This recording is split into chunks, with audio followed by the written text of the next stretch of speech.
Okay, it is 7:31 on Tuesday, July 31st. There, where am I? I'm looking at the time. June 16th, it's 7:32 on 2026.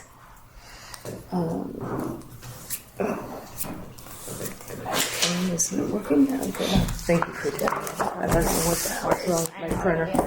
Anyway, okay, so first, let's see. Oh,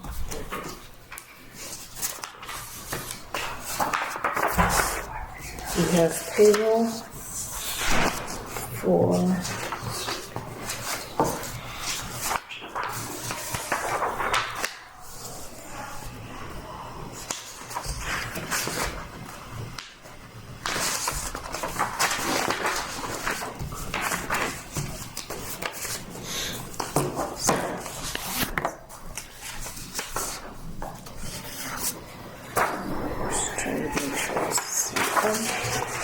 Is there only one payroll? Just one. Yes, one ending 6/13.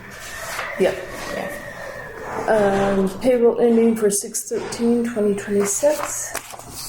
Do we have any questions? Nope. Alrighty. Need a motion? Motion to approve payroll. Second? Second? All in Sure. Okay. favor? Aye. Yes. Yeah.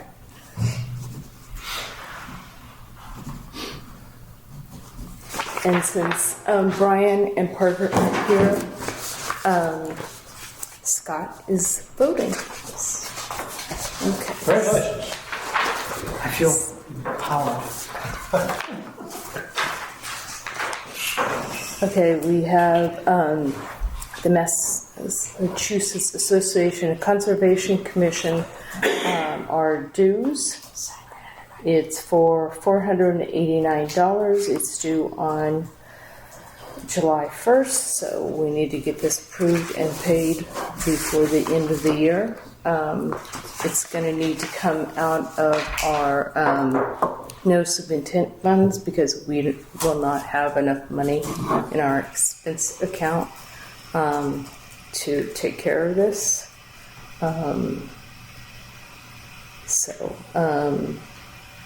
It's either that or we use the money that we got from the Mothers Club to cover it. Any thoughts?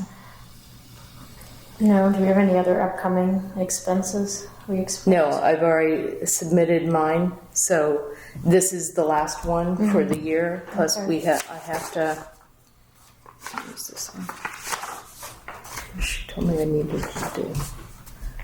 I mean, it's an operating expense. I wouldn't take it out of the They Mothers didn't do the Club. transfer yet, Oh. so it looks negative, but they didn't transfer it yet. They will at, I think, tomorrow's meeting. What was that? So we're still good for Yeah, yours? Still good. Okay. But we still don't have enough money to pay it out of the Mothers Club, so it has to cut. Yes, it's an operating expense, Yeah. but we can hold off and not approve it until the next meeting, When's it due? July 1st. It can be late. We're just not going to have very many funds for next year's expense. So it just comes out of one for the other. I mean, so. What do you guys Yeah, think? I don't think I have a preference, just given this is the last expense of the year.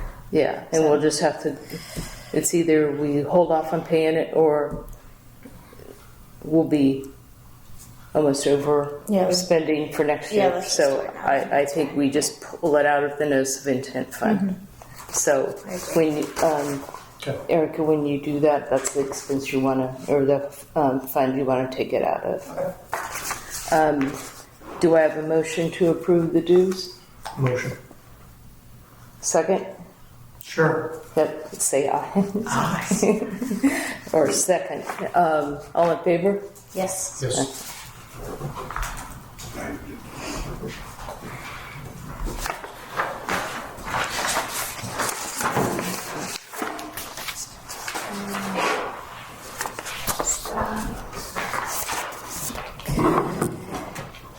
Thanks.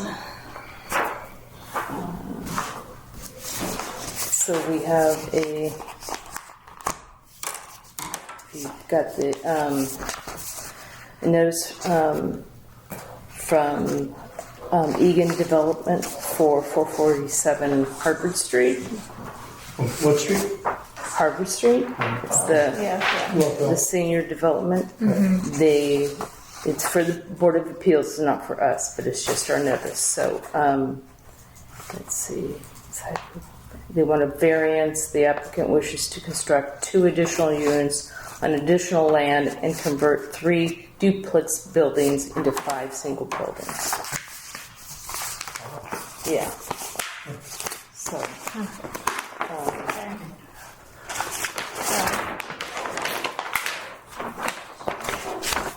we probably won't. So, okay, section. So, That's Cherry. Where's wait a second. Cherry Street? lots Yeah. 22. Location of the property. Okay, plan 27A, 27C, block 3. Okay, lot 22, 22B, 24. Is this? This is just his building. Wait, I thought. This is Cherry Street. Yeah, this is something. Yeah, Okay, this grab is, the this is wrong a new one. one that's Yeah. coming, yeah. Oh, on this grab. Yep, this is a new one that's Yeah, coming. Hold on. Okay, here. Hold it up. Yeah, that one. I grew up on Cherry Street. Did you know that? Wow. I know that. I must have- I know Yeah. that. You ready for this one? It's gotta come to zoning first. so- Yeah. Yeah, there were 2, and I don't know what happened. Yeah. I must have. Oh, hello. Plans galore. Been a little crazy. Yeah, so this is Cherry Street. Oh, so she has the, okay. I don't know where. Okay, these 2 go together. Okay, so Cherry Street, frame, application 2. Yeah, frame, They want a variance. Applicant wish to raise the existing dilapidated residential structure and build a multi-family with 4 units. Cherry Street. Yep. Is there wetlands? There are not in that area. Okay. And that goes over there. It's on the east side of the railroad tracks. The other side of the track is this thing? Oh, yeah. East side. So here we go. So Harvard Street. variance section 24. Okay, so additional use of land. Where? Okay, so this is. Does it say? Is it these? I don't know. I don't remember those being I there. don't know which. Where's the? Not determined. So you said additional buildings and then Where's the? Does it say additional? Or no. Not too much. Okay, so it just says location of property, plan, lot 22, 22B, 24, but these are, They don't have the lots. Yeah, lot numbers. they don't have the No. lots on here, Just the building numbers. just building number. To construct 2 additional unit on additional land and convert 3 to 5 singles. Because this was here, Yeah, right? the big Because one. that's where the garage Yeah. and, They Yeah, must I have think something. one of these, this is a duplex. I think Yeah. that's staying, right? Looks like that's staying. 2 additional units on additional land and convert 3 duplex buildings into 5 single buildings. I don't remember Under that. the, I don't know. We should I don't have to know. get the originals Is it out. in the notes at all? No, No. Oh, wait. 2 additional buildings, 13 and 14 on land previously of Michael Fagan. Okay, so 13 and 14. Okay. This plan also converts 3 duplex buildings into 5 single buildings. Doesn't Yeah, specify which which one? ones though. Okay, yeah. What? This plan also converts 3 5 single. It's probably it's probably this over here, because I feel like those were duplexes. Oh, they should specify, right? Yeah, it should identify. Yeah. But they're it's pretty close 13, to the 14. wetland. Yes, it is. Yeah. So it says So he'll come back to us anyway. land previously. And so did you Mike purchase Fagan. an additional lot? I don't know. So Remember this is that? Michael Fagan, this is Yeah. Fagan J. Was there? I mean, it must have gone back to. That's the house. Remember when we got stung by this stuff? Yes, I remember. Yeah. Well, yeah. You're lucky. So like here's the driveway, and it's the house like behind. Yeah, I think- remember. yeah. Yeah, because we So I just went think straight that's- back where the original driveway was. Yeah. Yep. Yeah, I remember. So That's fine. It is. Yeah, it's on Harvard Street. It's already under construction, so if you Yeah. go by, you'll see it. But so this is just as an update to the original site plan modification. Okay. so They're kind of, Yeah, and then there is a kind of a condo build. This Yeah. 27 yeah, unit yeah, but that was already back. here. Yeah. So they're just Okay, expanding. he'll just have to come to us. Okay. Are they selling them? Okay.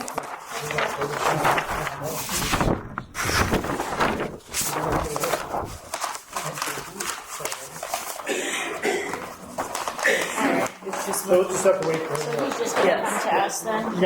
Yeah, Yeah, I'll catch him at zoning Yeah. anyways, and I'll bring it up and just make sure he identifies yeah. the buildings before it gets to us. Yeah. Yeah. I mean, not. I'd like to see like an overlay of here's what it was Yeah. before, and here's Yeah. Yeah, he should put it in red. Yeah, just Some like the- color that, Yeah. they know this is what the change is. Yeah, I'm not too concerned about the splitting into single, but it's just that new area to look Yeah, at that what's the- area. yeah, again. what's the new I don't area? remember really. yeah. But splitting them from duplex and singles increases the footprint. I guess that's true. Yeah. Yeah. And all the other things that go with it. Yeah. So what time is it? Okay. I'll just wait one more minute because then we can talk about the culvert. Unless you wanna talk to Rosemary. No, we don't have time. We have 1 minute. I don't have. Keep it on schedule. I have an agenda. So, I can talk about this real quick. So, Dave Bouch, he's the guy that lives on let's see.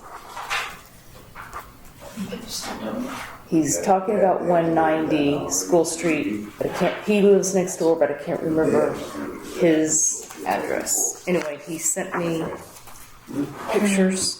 I forwarded them to you guys, I believe. So, Yeah. Oh, this is the river. School Street. Yeah. What's the so issue? this, I don't know why he shot this, but so I drove by when I was going to CVS, and it just happened.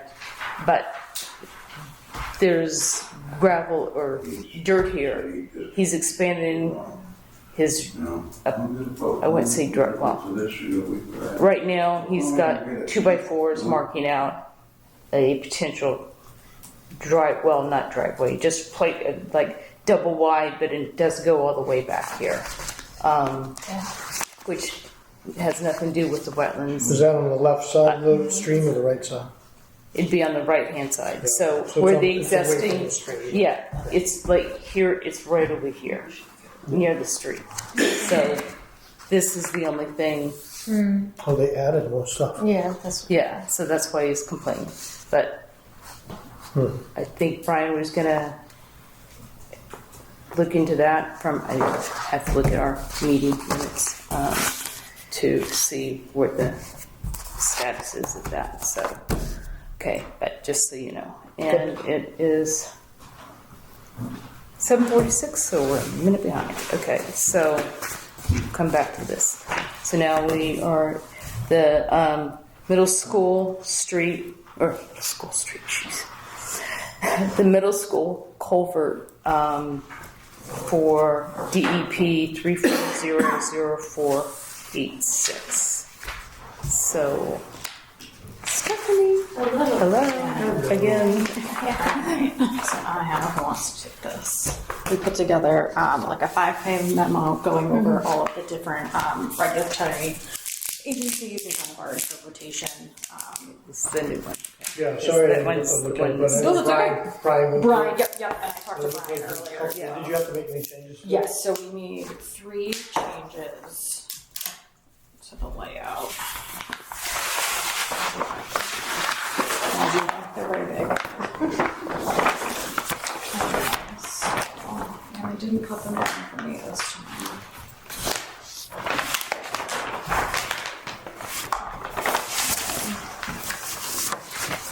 So, 2 things. So we removed the river on either side, so we're not creating a new permanent condition within the wetland. So Brian and I talked a little bit, remember when we did the walkthrough, we said, Yep. let's put some riprap there just so Yeah. we avoid any scouring of the banking.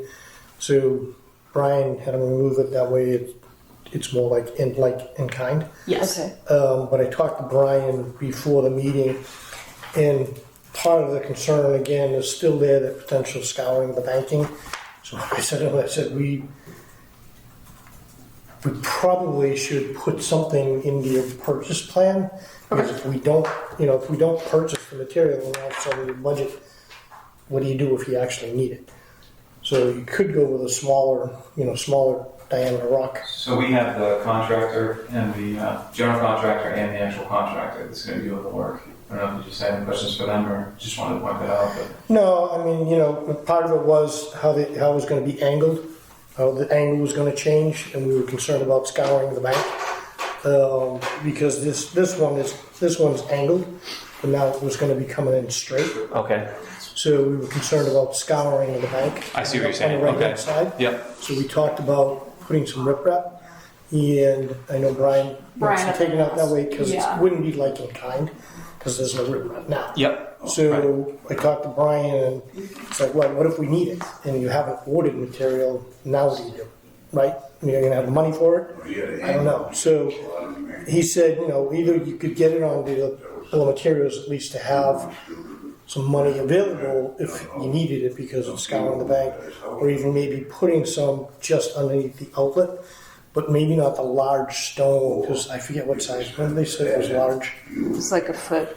Yeah, maybe go smaller diameter so it's not. Yeah, there's like an 8 to 12. There's a 4 to 6. There's inches, 8 to 12 inches, a 4 to 6 inch, and then there's smaller format. You get like the 3-inch stones, the 2-inch stones, which are a little bit tighter. It's all readily available. It's As long as you're budgeting for it, Yeah, to get I some think material. it's budgeted. Just in If we case. need it, Yeah. no problem. We get it. If Yeah.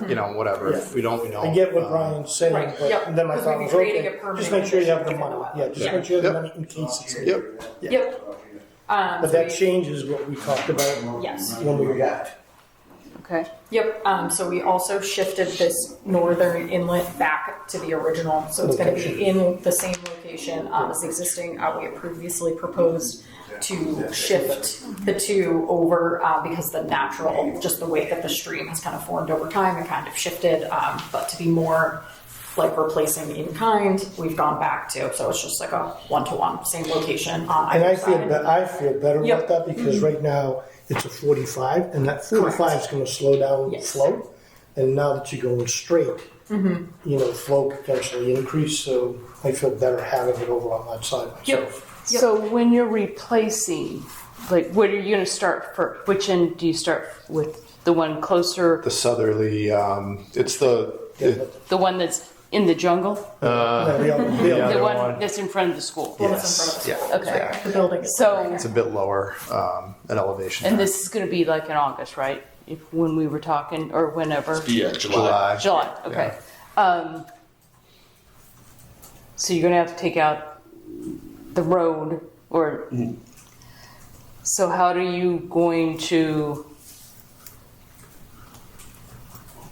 prevent sediment and stuff like that it going into the stream and stopping the water, because the water's, you can't install pipes if the water's running, so how does that all work, and all the sediment that's probably in those pipes right now, how do you prevent it from, and how the overflow of the water. Yeah, that's a good question. Like the water, you stop it, Yep. and while you're doing it, however long that takes, water's going to build up, and then downstream, that's going to be an issue if people rely on that water source.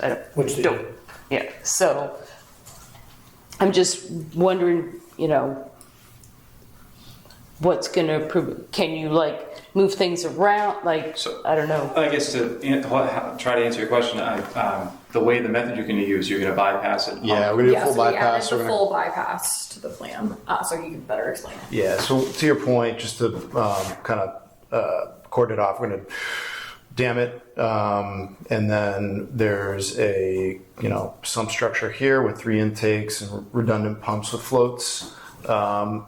So this is all going to be captured, one single source, but redundantly bypassed, so that if one fails or you have a unusual Like a storm, rain event, yeah. there's redundancy built in, such that it'll kick on an additional pump and get everything flowing out of the work zone. To your point, so once this is live and online, the existing culvert that might have sediment within it will no longer be flowing, and then I'll actually just be removed, incidental to the removal of the culvert itself. Okay.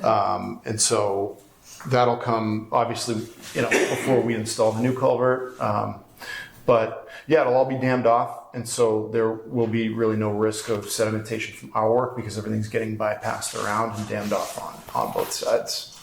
So what I was looking for, because we did talk about that with Scott when we were on site, and what I was looking for was for the notes that we had talked about, and one is using the dry well. Yep. So you're gonna use a dry well Yep. here, you're using a dry well down here, which that's listed.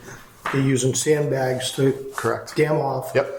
And what we talked about is having sandbags down here. I don't see that on the drawing. Yep, so the sandbags are, it's kind of a lighter gray there. And then Yeah, right we called here. them out up here. As long as it's clear, because I don't see anything. Oh, was there the note for sandbags? So the sandbags are gonna provide Right. that erosion control. Right. Dam off of discharge And they had the structure. big bales or whatever doesn't with the specifically holes in say it. sandbags. Yeah. Yeah, Yeah. it will be sandbags down there, it just doesn't. So just update this Okay. to say sandbags for erosion control. Yep, and then their means and methods are also. Yeah, is it all in the means and methods? Yes. I know, they're really large pieces of paper. But here are the For those of five. us that can't see. Yep, so there kind of goes this way. Yep.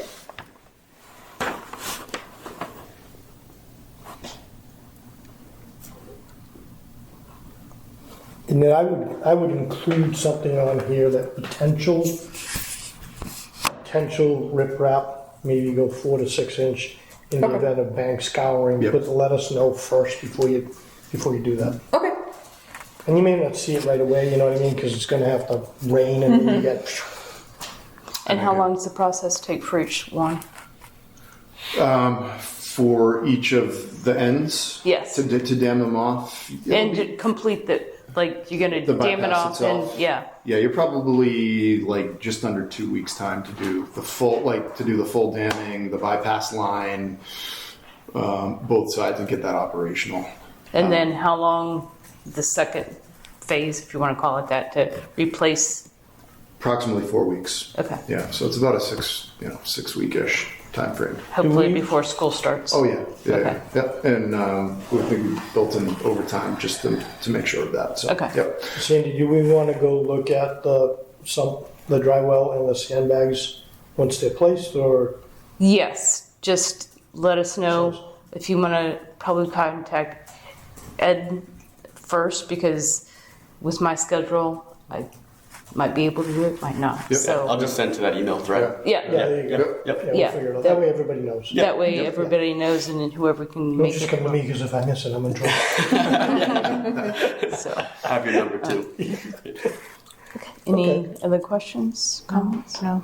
No, what I would tell you is, so when we were looking at it, I mentioned about flow. We talked a little bit about flow, and I said, has anybody looked at the plans from the original design? Why did they have double, and why did it go 45? So I went and I did find the original plans, and look, and behold, the only culvert they're showing is going across the driveway. It looks like, it appears like everything else is So above at some ground. point, it was There's no culverts culverted. down here. So, only one culvert. And that's an original brook, right here Yeah. and here. Yeah, Yeah, so they but I don't- culverted part of the stream at some point. Yeah, but I and there's don't no know, I record mean, of it. maybe at some point it was above stream, because that whole area used to be pretty wet. Yeah. It was a lake.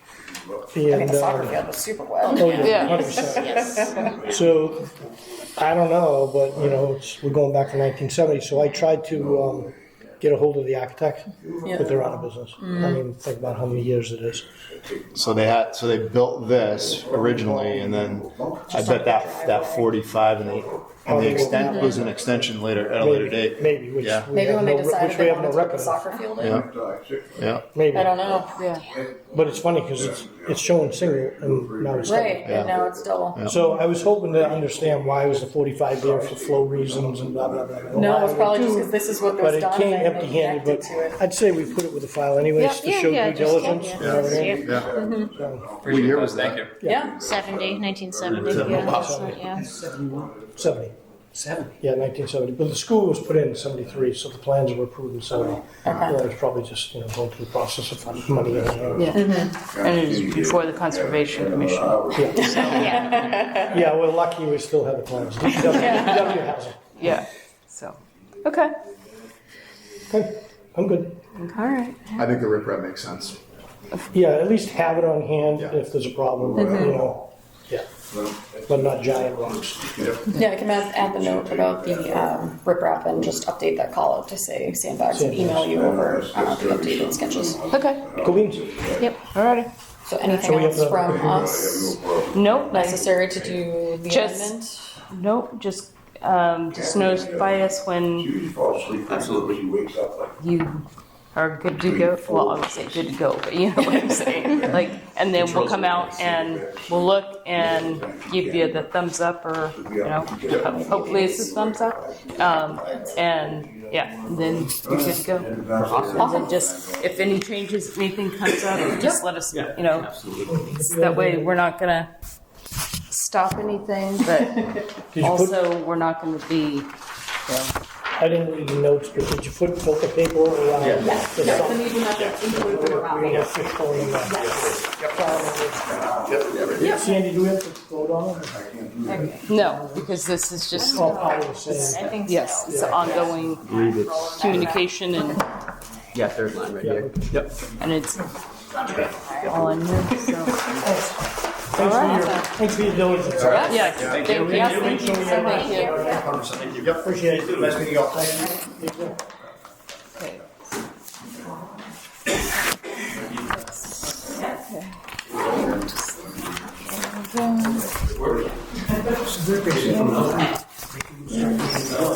Yeah, they're gonna start, well, this, as you're saying, this July timeframe. So, yep, they'll get it set up, and then, as they're saying, once they get the stuff in place, we'll go look at it, make sure it's what we expect to see, and then tell them, go ahead, and then they'll move into that. I'll probably just leave these here, Yeah, they're like, I mean, because it's yeah. in the email, so I'll just put that in the drawer. Yeah, do you want to give me the 1970 plans too? We can just attach them, or just the. Oh, yeah, yes, thank you. that Yeah. needs to go, Just for that. put it with this, Oh, with that, okay. because this is all the stuff.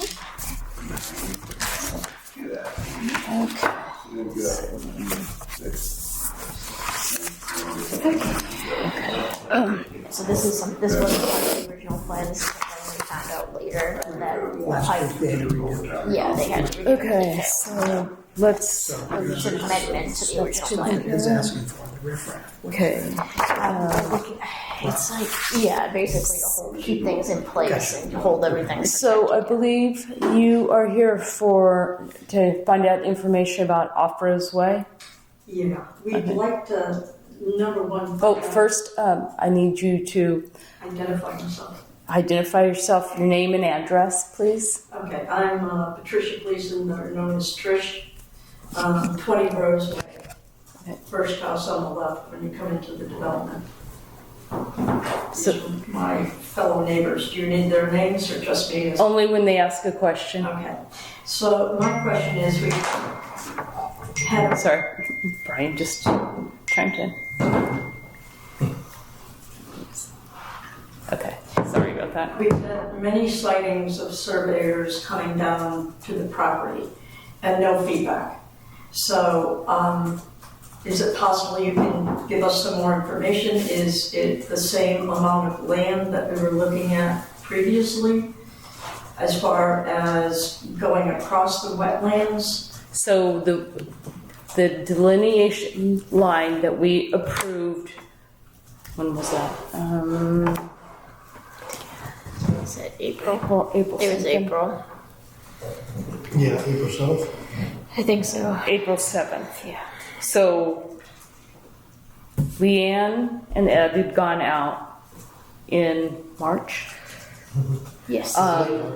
to view and then subsequently changed the delineation line, which actually increased the wetlands Okay. in that line that we were approving. As of right now, once the line that we approved in the last meeting for that has not changed. We did receive it was an appeal for a superseding determination. So a gentleman, I can't remember, John, he's on, is it 59? Yeah, I think Morgan. Morgan Road, Morgan yeah. Road. Yeah. So he filed for a superseding order. We went out yesterday with DEP, the engineer, Botanist. and the owner, and walked so at this point, John, there was a issue with the email sent to him. Instead of, he has 3 eyes in his email, it was sent to a person that has 2 eyes in the email. So there is going to be another meeting. The question was, there were 2 dates given for next week. So there's going to be a Zoom meeting. But as far as I know, the applicant, which is John, did not respond to the email yet. So whatever he's available, if he even wants to join a Zoom meeting about it.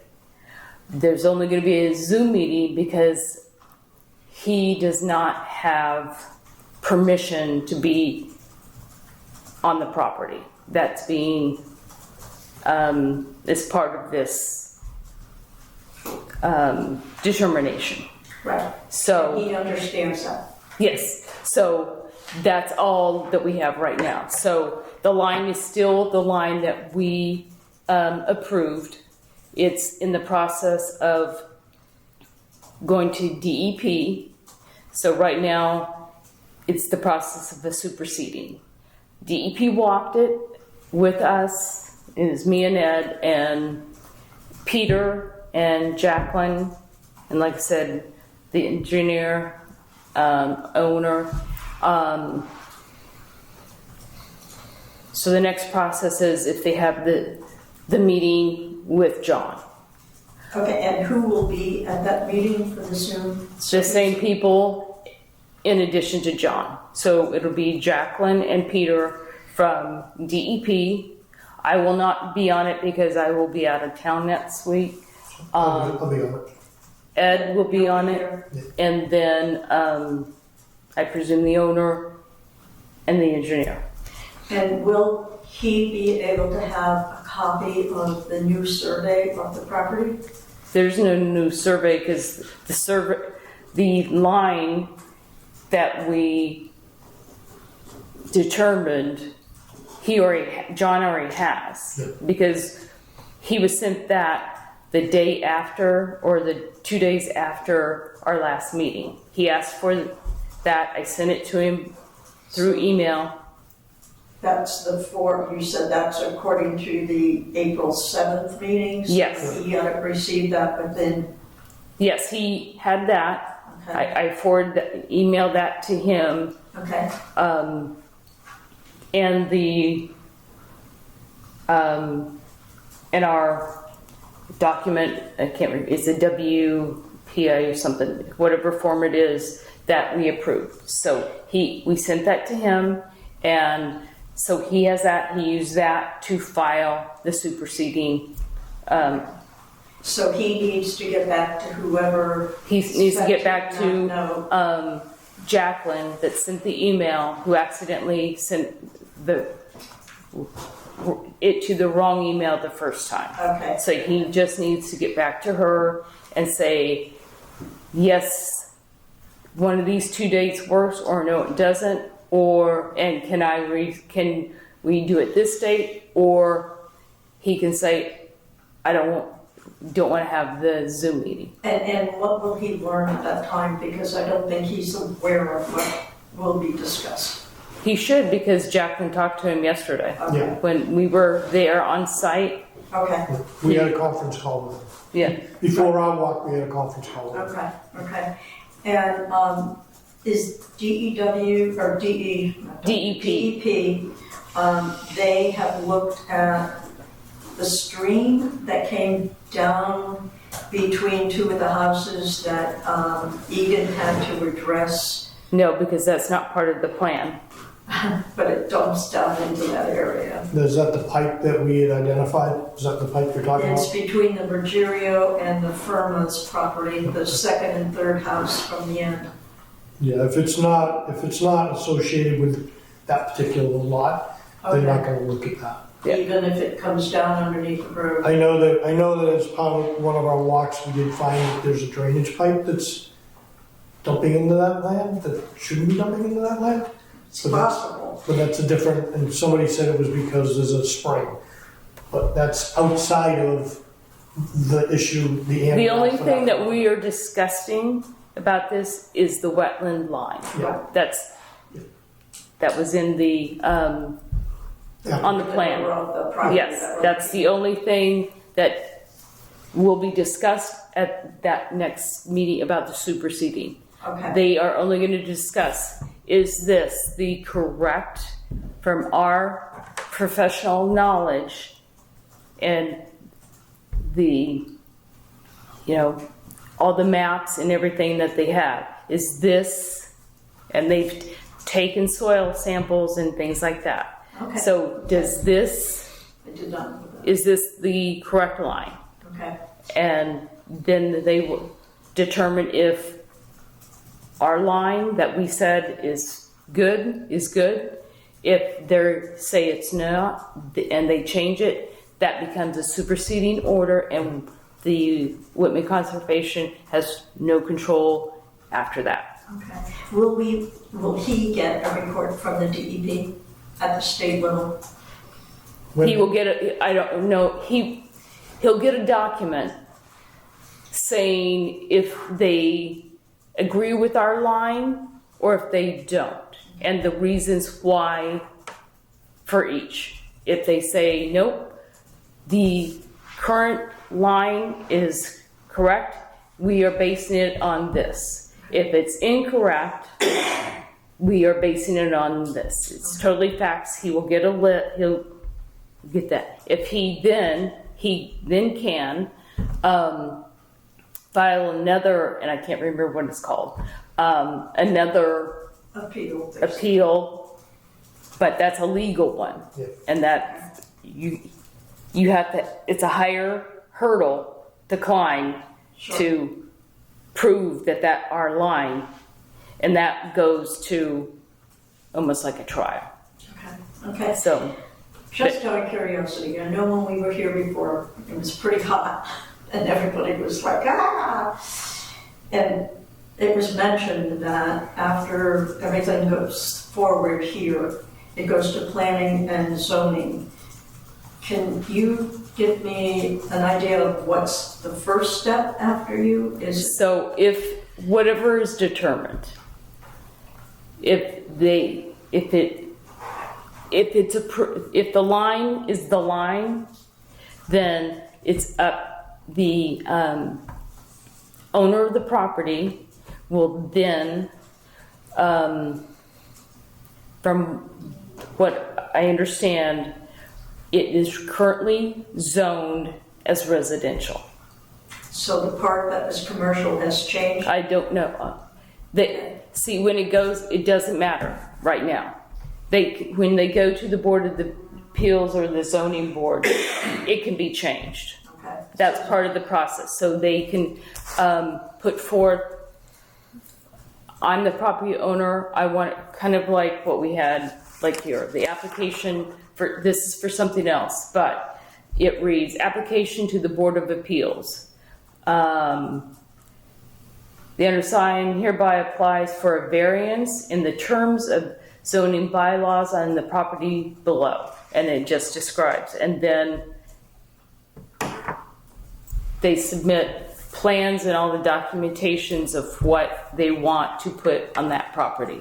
Then, Okay, so zoning is next then, after I you believe so. Yeah, zoning and planning. Yeah. planning. Yeah. And it is at the planning stage that we get to find out what Ms. River is planning on? Yes. Yes. You will be, You don't know. if you're in a butter, which if you might be too far away. Yes, I am. If you're, I believe it's 100 feet. I'm further. Yes, so if you're within 100 feet of the property, you're technically an abutter.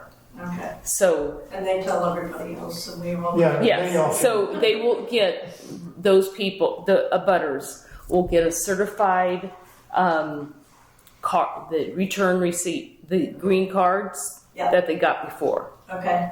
So the process starts all over again. So they will get notified. The Board of Appeals will set a hearing. It'll be, unfortunately, since we don't have the express anymore, it's going to be hard to, know when it is. But if you're not, an abutter, because an abutter is going to get notified personally. Okay. But since you're, Right, but John and Pete. who yes, just left- they will be notified through certified mail. Then at that point, they will be notified when the hearing is and the time. So now, if you get anything from Ms. Ritter's lawyers, whatever, about this situation, are you compelled to have to tell the abutters about a meeting? I mean, I'm sorry, I just kind of. No, so We once the could've followed you, but- no, it's fine. So once the superseding, so right now we're in this superseding process. Okay, So once the state determines what it is, then John has, I believe, 10 business days to reply appeal. okay. So What after he goes through the Zoom call Well, no, and then gets a notice. no. that. So what happens is they have the meeting, however that's going to happen. Yep, Then they have, I can't remember what they said, how many days to review. They have to put their information together okay, of what they're doing. So, but from my understanding, when we're on the walk, it could be August, September before this is all, and even longer if it goes to if it becomes a superseding and then, goes up to the next and if it level. goes up to the next level, that can be a long time. So, but he'll get notified, but yes, it'll take them some time to go through the whole superseding thing and determine, because it's just not Jacqueline and Peter that were there. Then they have to document everything, and then they have to give it to their superiors. right, okay. Then that is then it gets documentation, yada, yada. So you're looking, if he doesn't appeal it to the higher level, he'll get notification somewhere in August to September. And then what will happen, whatever happens, after they do it, if he doesn't appeal that and take it to the next level, then she can apply to the Board of Appeals and start the process all over again. Okay, So she would bring, notify them, just like we were notified. They would, the board would then, the planning board, not us, would then set a public hearing, and they would go through the whole process all over again.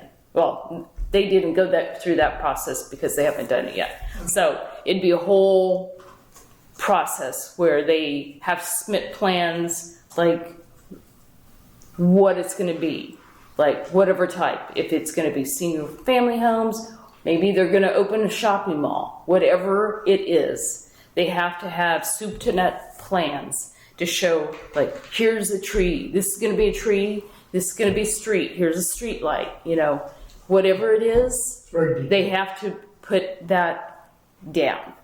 Then it goes to them, they decide and vote on it. Then they have to come back to us.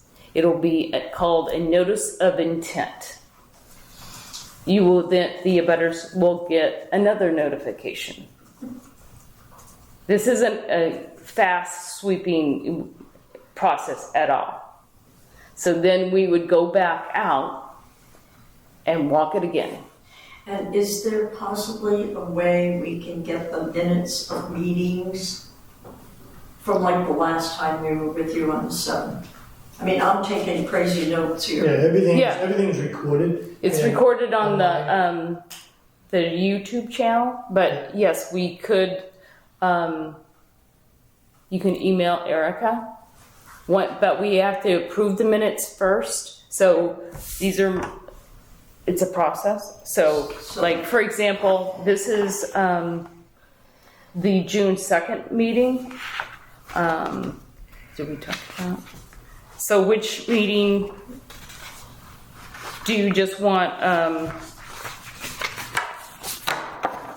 The April 7th meeting? That would be great. Okay, if you, And Erica, how do I contact you? You can email me, E.Adams. I'm sorry, say it again, louder. E.Adams. ADAMS? Yep.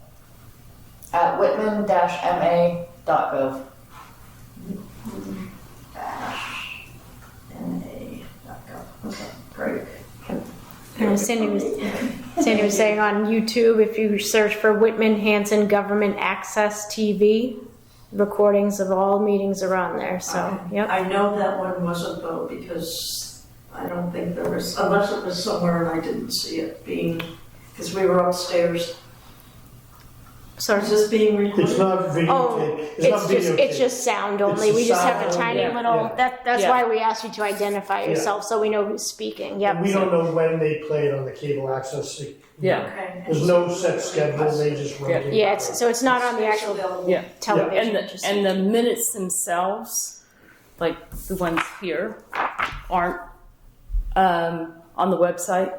Okay. So you'd have to you'll contact her or the town clerk's office, because once we approve them, then we give them to the town clerk and they file them. They don't put them on the website, but No. yeah, they put them, yes, they put them in a notebook in the cabinet, I believe. So, Probably keep them for 7 or 10 years. Okay. do you have anything else? Yes. Yes, yes, sir. Earl Batty, 29 Rose Way. I'm not really versed in this whole deal, how everything goes down. I know a little bit about it, but I wanted to find out what Ritter has proposed. The whole little deal there for they don't even know if it's gonna be houses or barn or whatever. I was under the assumption that she owns a lot of land on the other side of that also. and attached to that, they showed a little piece of, a huge piece of land on the other side of that. And I'm not sure you guys probably don't know, but if you do, is there a possibility they could open all that up after that little one is open? They move to the next one, which is a possibility, I assume. I don't know what, I don't know, I think you're talking about Bear Meadow now, so that's probably a lot of wetlands back there, because that's Bear Meadow. Okay. So, Well, just attached to it, looked like it was a big, huge deal there, so. yeah, I don't remember what's in it, but that whole area is Really wet. So whether or not it's feasible to get to any upland out there, I really don't know. I've never been, I have no idea, so I play golf at the golf course, so I know. Yeah. And is she proposing extending a road down into that property? We've had I don't know. Yeah, nothing has been proposed, yeah, so. so I yeah. can't comment on anything. Until Whatever. that decision's made, and then she can figure out what she's gonna do with the property. Until we have That's the plans biggest in front of us, Yeah. we can't tell, we don't know. We don't even And know, I'm not yeah. gonna And speculate. even if you do, Be- So what we have right now, that's gonna be it. All I know right now is what we voted on, Right. the wetlands line. Okay. That's all I know. I can't tell you anything else. Is we voted on it. Now it's in the state's hand, and so you were saying that, and then I'll shut up. no, go ahead. No, we're here That's- to answer any questions you want. Thank No, you. I yeah. really appreciate that. I really do, because there's been some confusion. Yeah. So, from the original on April 7th, what you're saying is the survey now has widened that wetlands a little bit more. So the first ones when they submitted it, and I can't remember off the top of my head. November. In They November. did the first one. November 25, yeah. So they submitted a plan, and then our first one was in April 7th. Yeah, we did the walk roughly in the end of March. Yes. Early April, Leanne and I walked it with the biologist, the botanist, and the engineer.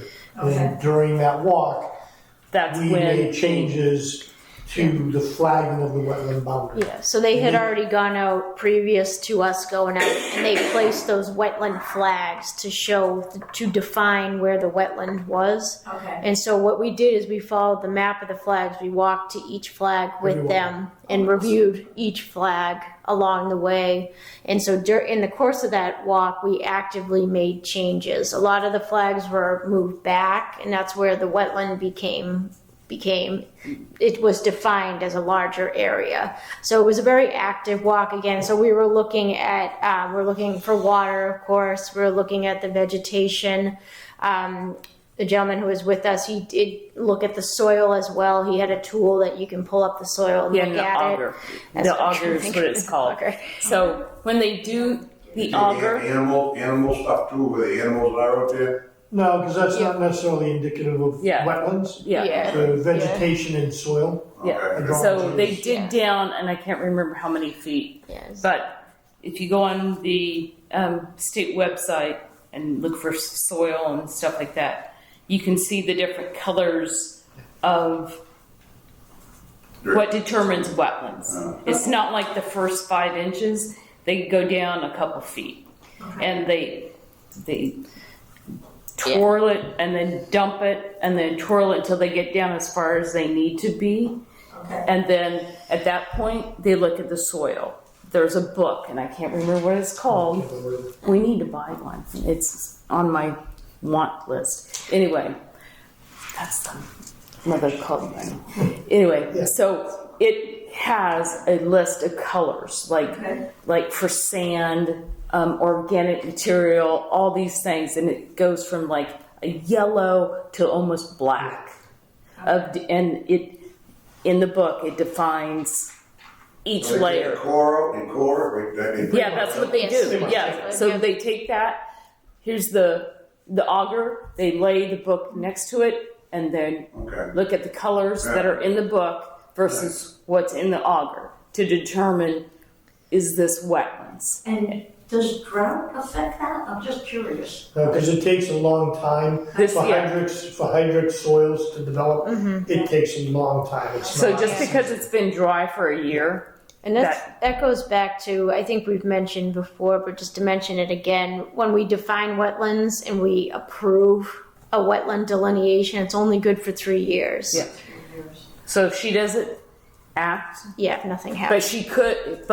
she could ask for an extension.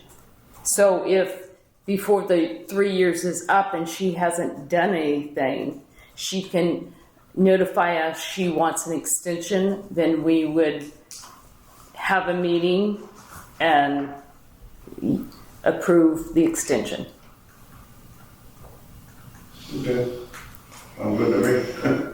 Okay, so when you did the original submit and then the walk and Yep. all the surveyors came, the wetlands have now widened, Yep. is my Yes. understanding now? Yeah, so, Yes. yeah, so then we came, after we did the walk in March, they redrew the plan, and the plan just simply, again, defines where the wetland is. Okay. So then we came to the meeting on April 7th with the plan at that time showed the revised wetland line. So that's what we were looking at on April 7th. And John can see that on the version he has because the original flags are a gray color. Okay, And the new flags for the boundary that we had modified are black. And when we walked yesterday, we went and saw the new flags okay, are. Yeah. So, Yeah. So they removed, once we made changes to the wetlands flagging, they removed the old ones. And left the new ones up. and So- we do understand we're not supposed to go down there, John That's correct. understands that. Yes. John knows, he said that to me tonight. Yeah, that's correct. It's posted, on July. Okay. Yeah. Okay, Yep, I haven't been arrested in a while, like, I don't care anyway. I was just, we had. I mean, the reality is, nice it's still little- woods. We It's had a still nice woods. little There's street with nothing a bunch of that's- little kids on it, Other and I than was that. worried about the traffic, that they do get that to go and through. that's what the whole neighborhood is. This You is worried about traffic. the what? The traffic. traffic, yeah. There's a bunch of kids that live on that street. And, you know, And they're they always playing. play in that. Now they're gonna have to be basically a little super highway now, once they get going. I well, mean, you know, those things would be, you need to address to the Board of Appeals. yeah, zoning. Yeah. That's not zoning. That's something that we would look at. And I know it's not a reason to stop it, but I mean, it's just a Yeah. concern. Yeah. Well, Sorry. again, there's no plan right now, so definitely, Yeah. once that comes up, definitely keep an eye on it and make Yeah. sure you're present at these hearings coming up. Yeah. So that's zoning, not. It's zoning, that's correct. So, yeah. Yeah, because it's crucial. If you ever want to come and enjoy kids, come at the, Oh, yeah. after school, they're down there all the time. Yeah, and again, that's making the assumption that she's going to build something mega back there. But Well- we don't know, no one knows. Yeah, I know. we can't talk about something we don't We know. don't know, I know, but you know, the train station and the state is trying to intensify and have more housing within a certain Yes. distance to the train station and. Yeah, but you're not in that zone. You're not in the, You're you're not too in the far away from MBTA that. community act zone. They're not required to tell you what they're gonna do if they get the plan okay, Who? rid of. Yeah, eventually they have to go Yeah. in front of the planning. Oh, They yes, have to have a yeah. If you're in a site plan. butter, So you this get, step right here they're doing now is just to okay the area The what? Yeah. for what they yes, wanna the do. line Yeah. that they put Well, in, yeah. that Okay. we approved. So the state is essentially double checking what we say is the wetlands. Okay. Yeah, Yeah, we agreed with the engineer, yes, All right. this is the line. yeah, But now that. that's it, that's all. Yeah, and once, You're not within the MBTA community act zone. That's down near my house. That's down near Regals. That's down near Regals. That MBTA community zone is down near Regals. It's Down down by by the Yeah. MBTA, it's a half mile around the MBTA station. A half a mile. Yeah. I did not know that. Yeah. Wow. You guys are well outside. Yeah, Yeah, And you got Bear Meadow between the MBTA and Roseway. So Cool. Learned something today lots. for a change. Thank you for your time. you're welcome. And for all the time you put in. Yeah, sometimes we forget to ask. Hopefully we get paid for it. Oh, wait. Oh, wait. We're No, volunteers. Yeah. You're getting paid? No. No. No. There's a lot of time when we do it because it's a passion. We love the outdoors. There you go. We love serving. That's good. well, and we thank you for your time. Thank you. And especially tonight, because you weren't planning on this. No, that's okay. That's why we're here. Thank you. You're welcome. Take Let me know if care. you're gonna do a burn. No way. Next time you're in the neighborhood, look at my property. I'm the gardener. All right, thank Take you. care, guys. Take care, yep. Okay, this is the minutes for June 2nd, the action on the Hobart Pond Dam Committee. Hobart Dam Committee is on the agenda for the select board tomorrow night. So Okay. I'll be attending that. Okay. Yes, because the select board got changed from tonight to tomorrow. Action item, enforcement orders for 107 Alden Street and 681 Temple. So Carl came last meeting and he's going to be putting together some type of plan. He'll be scheduling something. I was notified from Thomas that, you know, the day after so it must have been June 3rd, I think, or maybe it was the other meeting, the previous one. Anyway, that the owner of the property had come by and cleaned up the property, and I have not had time to drive by. You want me to go with it? Yeah, if you just, What's the so 107 is the property Alden? on Alden, yes, but if you go to 99, which is like when you're looking at, here's 107, the property right next door to the right, that's Thomas. He is the one that filed the complaint, and he did call me, I don't know exactly what day it was, to thank us for putting the enforcement order and the guy coming out. So I'll let you guys know if you want to. 107 Alden? 107 Alden. I live in Alden. Oh, yeah, that's right. I'll check it Oh, out. you're at 107. I'm at 40. Yeah, so Thomas is, I believe, You are funny. I am funny. I think Thomas, his number is 99, so He's his the is, person that called? he's the person that called. Okay. I think was it a blue house? I don't know. It doesn't matter what color it is. Thomas Anyway, is the last name? no, Thomas is his first name. Creel, it's Korsh? K-R, I thought. That's right. Korsh? Yeah. It's like yeah, I know him. Yeah, I so see him he's, walking every day. okay, so he's a former, He's complaining about Fire- the kids next door, oh. I think. Anyway, You feel comfortable going to do it? Just make sure it's cleaned up? Or would you like company? I walk down there all the time. I mean, you know, they had all their bikes hanging out, and as far as trash, Yeah. in the backyard. In the wetlands. It's in the Oh, wetlands in the I back, didn't yeah. well, I'm So- not in the backyard. Yeah. My so- dog is, So you'd have to but go, I'm not. you'd have to go knock on the door. You I'll have- go with yeah. you. I'll go with you if you like. Yeah, because you Alright. have to ask permission Yeah. to Thomas because Oh, he sees it from his yard. he's the next door neighbor. Yeah. He's the one that complained, but you can't go to 107 because those are tenants. It's not the owner. Right. So you can't. Yeah, there's quite a few houses on my street that are rented. Yeah. So yeah. Okay. You and Ed, that Sounds way good. you can talk. Let's see. Follow up 84 Washington Street, tree cutting. That's your house. Yeah. So that was fine. Yeah. Okay, we're good with that. Credentials for, that's not an action item. Credentials for Conservation Commission webpage. They haven't contacted me. I don't know if they contacted Brian. I haven't gotten anything. You're on the email to Josh. You want to Yep. contact him? Have you messaged Steve Josh and Steve. Burke? He's the one who really applies to most things. And if you send it to the help desk, he replies quicker. Okay.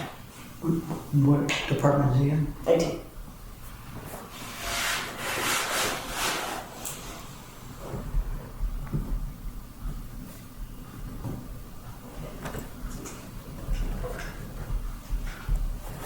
Okay. Follow up on site inspection for 89 Franklin Street in October. Oh, that's in October. Never mind. We're going to rework the bylaws.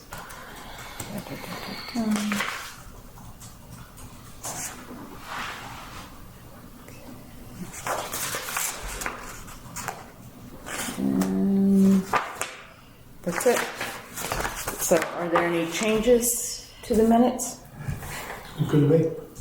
Yeah. Questions? Just trying to find the name of the Eagle Scout for you. I know, I can't remember Travis. his last. Was it Travis Gray? I checked that out. It was really nice. Yeah, it What he is. Oh, yeah, I thought it was Jack Auger. I forget. Hold on. Or Travis? Text Brian. The pond has No, I nothing know like it's. that. He put it in here somewhere. Oh, goodness. What's most impressive, he gave you a check Well- for $60. Yes. Right? Yeah. Gosh. No, he didn't put his name in here. Never mind. Want me to Can't shoot think of Brian it. a message real quick? Yep. I might be able to find it, but Just say Eagle Scout. Well, it'd be on the check. Well, maybe it's Yeah, his it's just parents. the- Probably. Yeah. Oops, that is, maybe Travis is his dad. Right, let's see if Brian responds. Yeah. Did You want you? to add that to the, Did you just send him a message I yet? did, yeah. Okay. So, Brian, did you- Well, I'll text him. No, not yet. okay, I need a motion to approve the minutes for June 2nd. Motion. Second. Second. All in favor? Yes. Give this to Erica, please. It's like the zoning board, we all look at each other and, okay, who's going to share? Okay, I got a couple of things. okay, so, we've already talked about the site inspection we did yesterday, so we don't have to talk about that, so. Go ahead. One thing, the Mass Ready Act, I brought the letter, if you want to sign it. Okay. That I need to sign? That's the That's one on top. the updated. Yes. Yeah.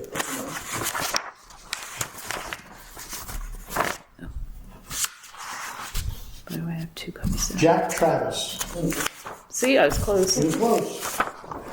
And I said Jack Auger, so we're close.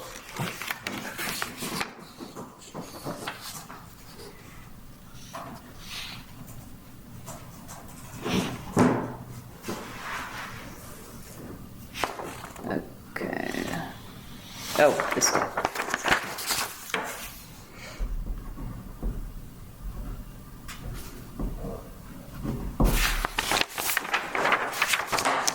Okay, that is signed. Does that have red lines on it? Huh? Does that have red lines on it? Red? It's orangish. It didn't have that as nice as it looks on the screen. It looks like it's got red text though. No, it's kind of orangey. Yeah. It's just the different colors. It's for emphasis. Yes. Yeah. It's just a red. Yes. As long as it's not a, Yeah. Right. you know. Let's see. Massachusetts Association of Conservation So, Commission said. yeah, I don't have any other things. So I have 4 inspection numbers.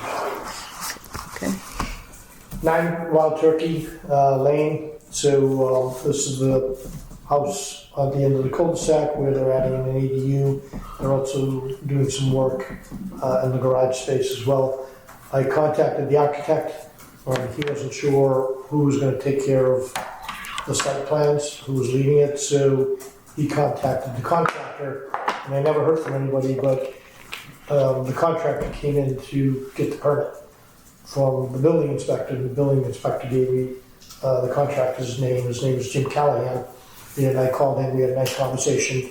And he knew that he needed to do something, and they were working on so that they flagged the wetland boundary.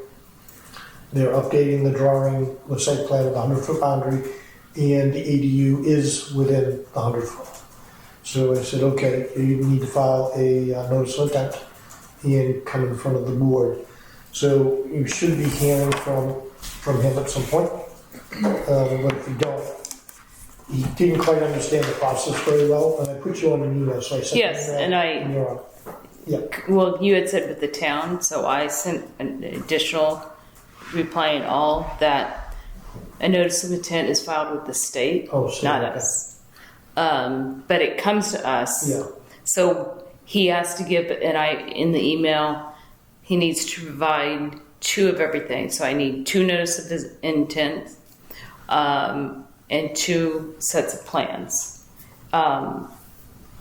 Has he gone before the planning, zoning? yeah, and he got approval for the design as is. Okay, so he cannot start anything Okay, until he comes here. that was a question that came up. So,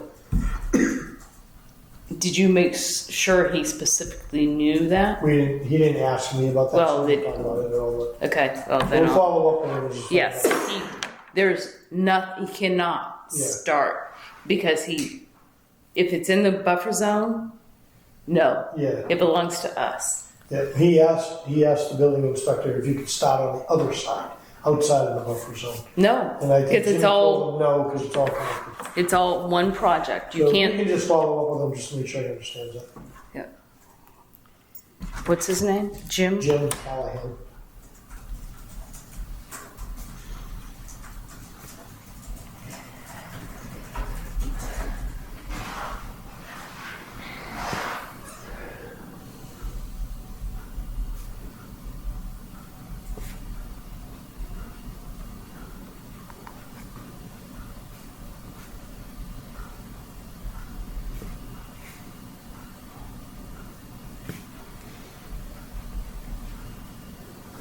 I'll let Jimmy know as well too, the building inspector. Yep. I don't know if he's issued the permit or not.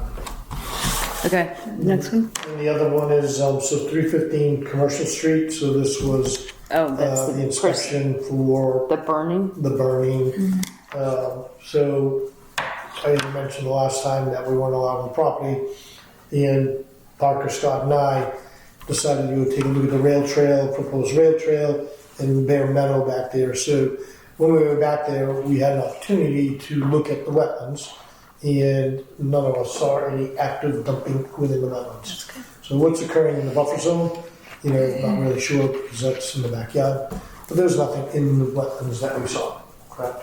So that's good news at least. Yeah, okay. 16 Jacob Lane, so in addition to the DEP visiting Rose Way, we also went over to 16 Jacobs Lane to look at some of the complaints that had been issued so they could close up their records. We walked the perimeter of the wetlands and made some delineation of where the wetlands are supposed to be and where he can actively do work and where he can't touch. So today, and what was agreed with the DEP is at this point, they're very comfortable with leaving it with us to work with the property owners. And the way that they want to do anything back there because most of it is in the 100-foot buffer zone, they need to file an RDA. So this morning I met with Mr. Cacciatore and Julie. We took the buggy out and went around and I showed him this is where the wetlands line is going to be. You have to file an RDA to identify mowing and anything else that you're going to do. And his plan is to grow vegetables. So great, just make sure that those 2 things are identified on the RDA, get it submitted to us. We'll have a hearing or whatever, and we'll look at it and determine if there's any impact to the wetlands and approve it. And then there's no problems after that. They'll be approved. So they actually printed out the RDA today and they were working on it. While I was there, they also showed me the original plan, which has the buffer zone, the wetland on the plan. And it really hasn't changed much from what was original. So that's good news. So we'll see, you should be getting that submitted pretty quick. Okay. And then 159 Auburn Street, that's Odelton's property. I contacted him and I told him, I said, you're ready, let's go. If you want to get, you want to close out, these are the things you need to do. Let's meet at the property. I'll tell you how you can access to clean up the wetlands. And he was uncomfortable doing that because he sold the property and he would want to notify them that X, Y, Z. Well, I it's told him, I not, said, so this thing, since papers have passed, Yeah. he no longer owns the property. Right. So it's up to the new owners to clean up the wetlands. And they cannot take down the erosion control until they clean the wetlands. I thought And I thought we had told Odelton that he needed to do it. That's what I recall when we walked it with him. When We left he- it on him. when he owned it, yes. But the order, condition, and notice of intent go with the property, not the, This is the gonna be person. news. This is gonna be news to the owners. So when did the sale occur? Sorry, I kind of lost the that was, timeline Probably here. another month. Oh, about a Probably month a ago. month. Oh, it was about a month ago. At Okay. least, yeah. Okay. yeah. But is there any After you reason why? walked with him, after you walked around and looked? He can do it if he gets permission from them. Yeah, so, Or if it, I would presume, did he even tell them that there's an order? I don't know. So. Well, I it's said in to the him- order I conditions. said to him, I said, look, I don't have a problem going up to the door and knocking on the door and saying, Conservation Commission, there's wetlands back there. This is what needs to be done in order to remove the erosion control. And if you'd like, Odelton is on the hook to do it. I don't have a problem doing that. That's He was fine. fine with doing it too. Okay, But I haven't heard back from him. okay. As I told him, I said, I don't have a problem knocking on anybody's door. I No, don't. that's fine. If he wants to Finish. do that, but also it's in the order that it needs to be done. And if the property has now changed hands, Yeah. they better have the order of conditions and the boilerplate. That'll be something that I'll have to follow. Because it doesn't belong to him. Yeah, yeah. It belongs to the property. So even more reason why it makes sense for somebody, one of us, to go up and say, hey, this is what's going on back here, and this is what needs to get done, and Yeah. this is how you gotta handle it. Yes, Yeah. and Because guaranteed, you Emphasize- probably got lost in the shuffle. So are both He could have put units? that in the purchase and sale. Both units are both. To fix both, that. okay, yeah, so separate. both, you need Okay. to notify both. Yeah. They both need a copy of the notice and they both need to be aware they cannot touch the erosion control Yeah. until they get a certificate of compliance. Right. As far as the vegetation, I've driven by, it looks fine. But specifically in the order of conditions, the stuff in the wetlands needs to be removed. Yep, right. What's in the wetlands? Concrete and. Concrete, Just Debris. trash, yeah, stuff that, Well, he could have put that in the purchase and sale that he would remove that. And after they Maybe. passed. I don't know, but we don't, Yeah, we don't have, that's not, But he We don't have he was purview. uncomfortable. He didn't want to just go on the property. He wanted to notify him.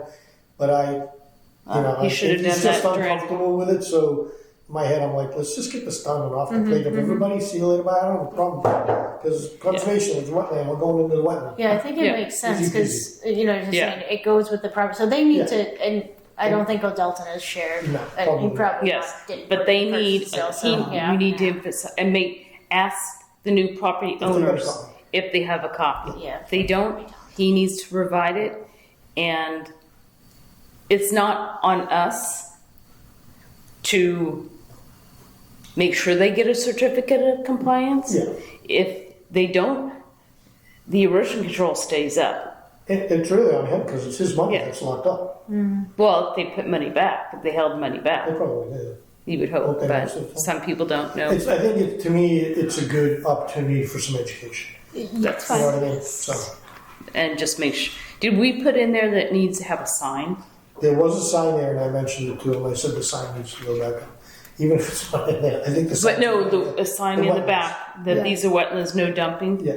Yeah. Okay, yeah, the sign has to be up. Yeah. Because, again, certificate of compliance will not be issued if that sign Yeah, is and up. you know the And- homeowners aren't going. They don't know. I'm sure they don't know. Are they it's owner occupied, Owner both occupied. units? Yeah. Okay, Yeah, so both of them, I don't know how that works. Okay, so I'll drive that with Odell to. Okay. And that's all I got. Okay. We're ready. So now, our lovely,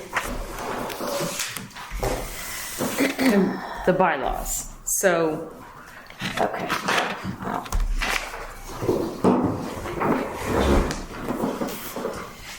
I'm trying to remember, and I didn't bring my copy. I didn't have time to find my copy of what I had made notes of. Let's see, I think it was there.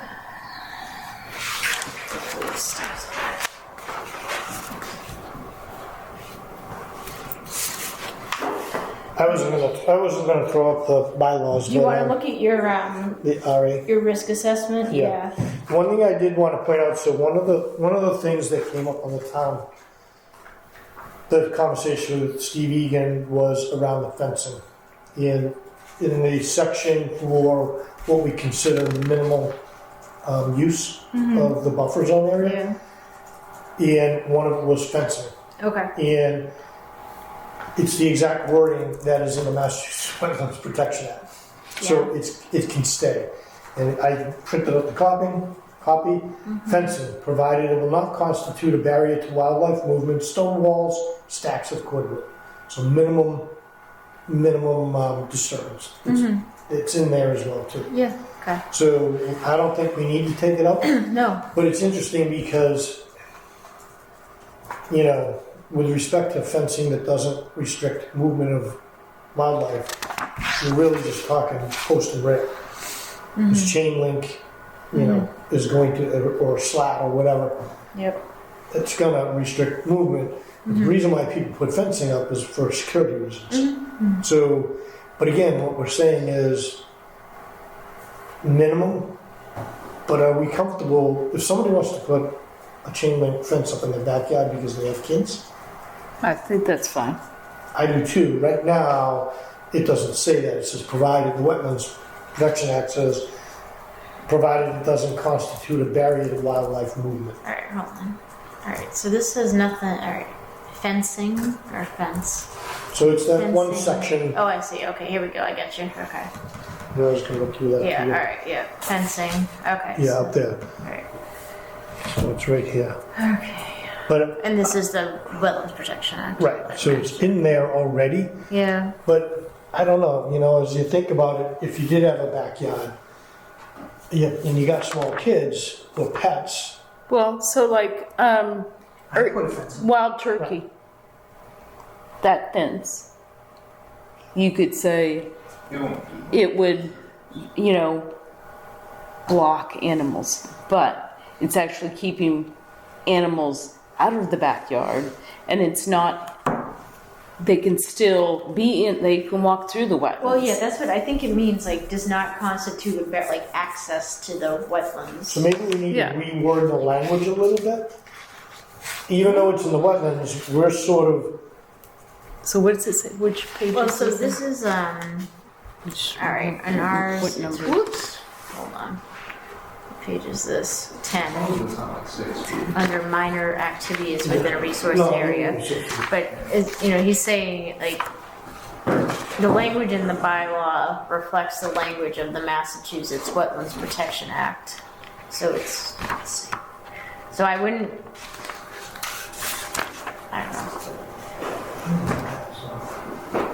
We can change it, in the sense that we can explain how we'll interpret it. We can put it, this does not prevent owners from installing it, and somehow to explain what Well, we're it says saying. here, so it says the commission considers the following activities to be, quote, minor activities and may permit such activities within the 100-foot buffer zone or riverfront area, provided the activity is not within any other resource area. So Makes sense. it's saying that we may, Yeah, And we're not saying we're not. Right. So then Exactly. I think Yeah, it's yeah. fine. Yeah, I would not take this out. Yeah, I don't think take it out. But I think we might want to clarify, because people are looking at it. They're interpreting that like. No, it says may. Yeah, So we may If they're permit unsure, such yeah. activities. And I think the only person who was looking at it that way was, Well, that's the way he's gonna sell well, yeah, that's fine. but- We can It's just, sold. we can read it back. we Yeah, can and- say And that's why I printed it out, Yeah, because yeah, it's yeah. exactly Yeah. what's in the wetlands protection. Yeah. We can find a simplified way to explain it to the public, like physically, like dumb it down a little bit, to make it very, very simple and clear. Like while keeping the actual like, technical jargon in there, Yeah. I think we'll have a better idea, not idea, but better way to pitch it to the like audience, if you will, Yeah, than having Ian pitch why it's a bad. that's thing what, yeah, exactly, yeah, on let's not the- use names.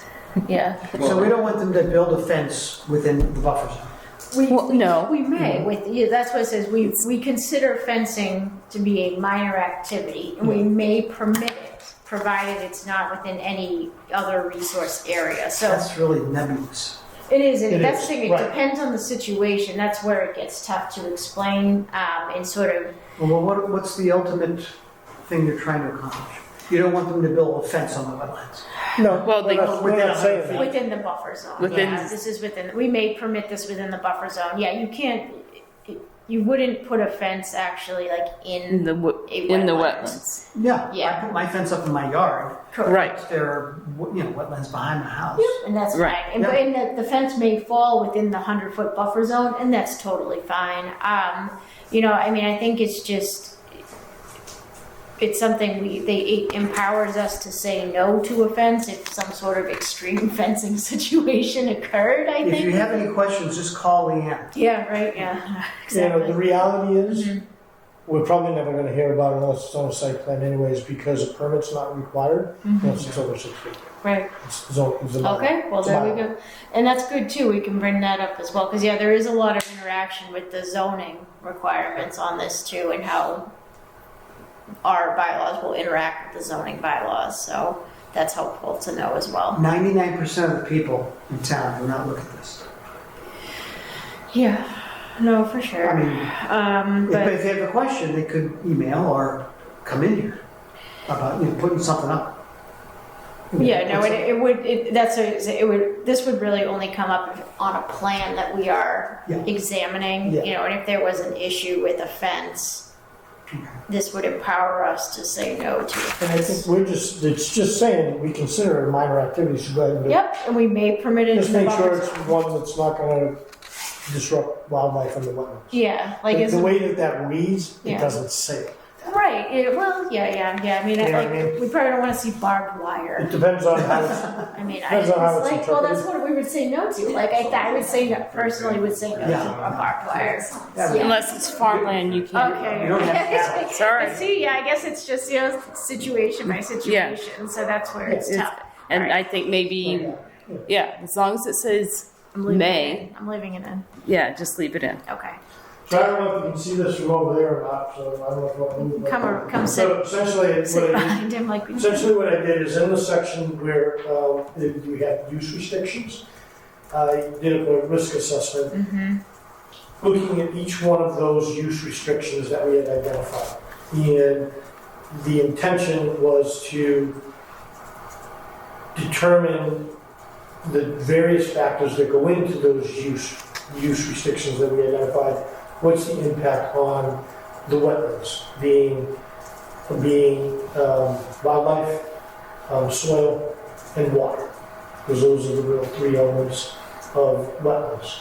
So the front page is just, the first page is just a cover page talking about, what this risk assessment is doing. Everybody's here tonight except for the track meetings here. And the other rationale for doing this is to provide some due diligence to the select board and to the individuals that had some problems with what was worded. What's the rationale? Why are we saying that it's important that it's in the bylaws? And in fact, also gives us an opportunity to look at it and say, it sounds like it's a real issue, but at the end of the day, when you take into account the severity, the occurrence, and the detection opportunities, maybe it's not a high risk as much as we thought it was. So maybe it doesn't need to be there at all, or maybe we handle it a different way. So one of the things, if you read the document, I made reference to the standard operating procedure for Concom, where when we do site plan reviews, we can standardize. Here are the things that we're going to look at as a board that we should be considering when we look at site plans. And some of these we might be able to put in there, and then we have that dialogue as a collaborative effort with the developer, with the applicants, whoever, to make sure that they're addressed appropriately versus putting it all in the bylaws. Does that make sense? Yeah, I would just write those. Right. So that's what this first page is, just kind of describing it. So then the risk assessment. So I broke it out, and the activities is what was on, I sort of gave it a label, if you will, but then the bullet points are the wording that we have in the use restrictions. I copied it over. But then I broke it down to, for grading, for instance. So the first one is erosion control. So that's part of site preparation and finishing. So it's really talking about grading, right? Because you put erosion control there because you're doing grading. You disturb the soil. So what are the various aspects of grading that can occur? And I don't know if we want to go through it every one of them. Did everybody get a chance to look at this or no? I opened it and saved it and glanced at it, but no, I didn't look at all the different tabs. Okay. So I filled in a lot of it, but we should probably review it. So when for this risk assessment, so how does that go with the bylaws?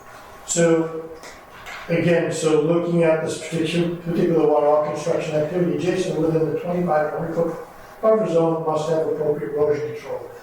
This talks about elevation and slope and changes to the grading. What happens if it's not done right? If you don't have proper erosion control, you can get sloping of water, diverting water, diverting into the wetlands or away from wetlands. And, there's an impact. If you're drying out the wetlands, you're losing our oxygen. But I guess my question is, so are we adding this with the bylaws? So Is this is this gonna be approved with the bylaws or? when you scroll through, so you look at the failure, what happens with each one of these? What's the impact of doing grading without proper erosion control? So the severity, if you don't have erosion control, Well, prevention controls, is a 5. Let's just stop. That's what I'm trying to understand. I'm going to move over so you see it. I know, but okay. Yeah, I think just overall, just to kind of set the stage, so this risk assessment to me is to provide support for the bylaws. Yeah. And so Ed has gone through and identified some of the controversial or the portions of the bylaws that have been challenged by or just questioned Yeah. in various ways. And so he's pulled out the language and put that in the activity column Right. going down and Okay. then explained very thoroughly. Thank you, Ed. This More must take a long time. user-friendly. So Yeah. right, but my question is Yeah. still okay. Right there. Well, hold on, let me finish. So we have our hearings after we finish this process, and we have our bylaws. So we have our public hearings. Is this going to be approved with the bylaws? The risk assessment. Well, let me just finish. Is this going to be approved in the article with the bylaws?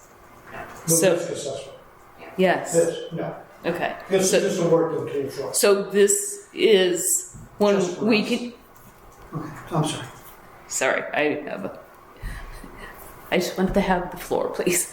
So when we have the hearings, people have questions of what we have. Then we can present this, and here's your question, boom, and we can go through the line. Is that what you're saying? We can show that we did due diligence to evaluate the impact of each one of those with respect to the bylaws on the wetlands.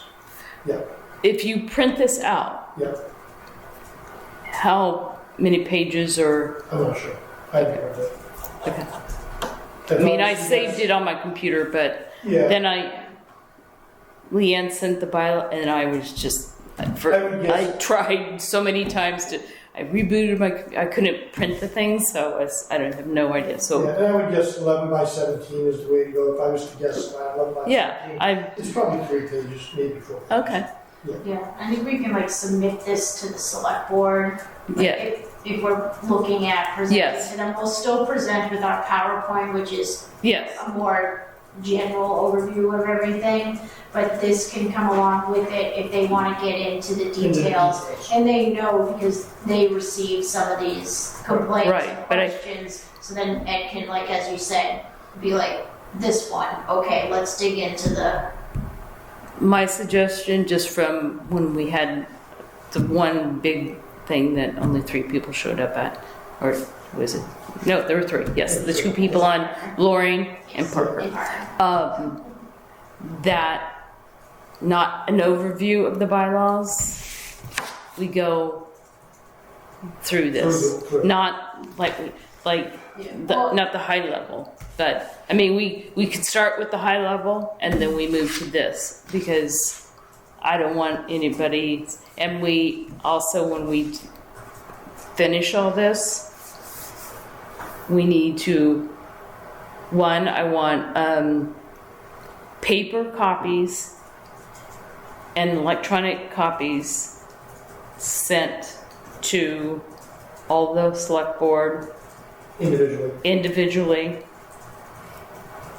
so they can have, and also individually to the bylaw committee. Paper and electronic. So, and then also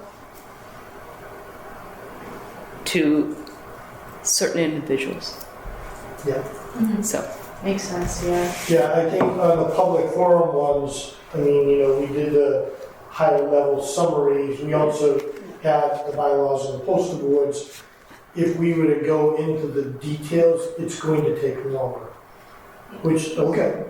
that is what it is. I mean, if they have questions, we can, at the high level, then if they want to ask questions, we can dive in and just, I think we also need just like, this is what we had before, this was challenged, this is, we've either changed it, we've modified it, or we decided to put it back the way it was. Yeah, and maybe. And here are the reasons why. And maybe in the presentation, add reference to doing the risk assessment as well. Yeah, absolutely, yeah. Because it's a good tool to show due diligence.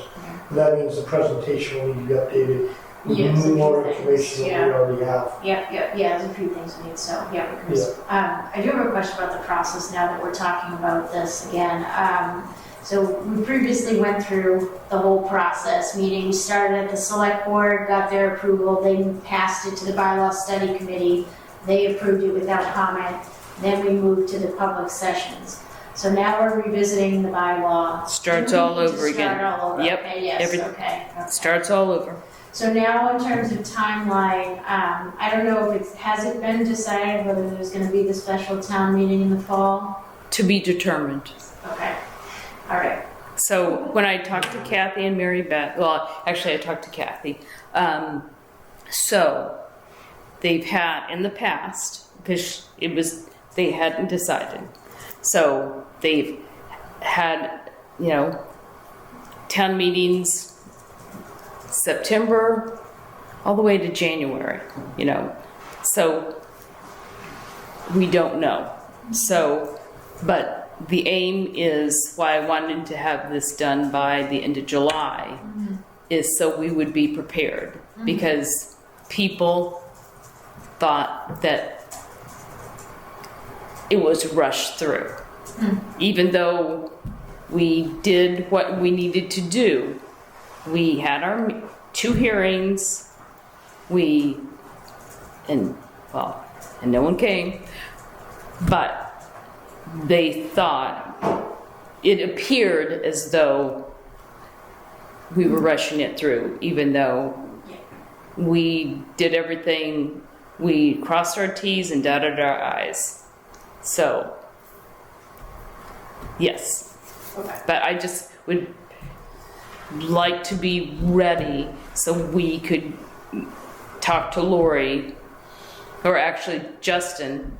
So since Justin is now the chair, we don't go through Lori, we go through Justin to put it on the agenda for the select board, that we can come and do a presentation, and then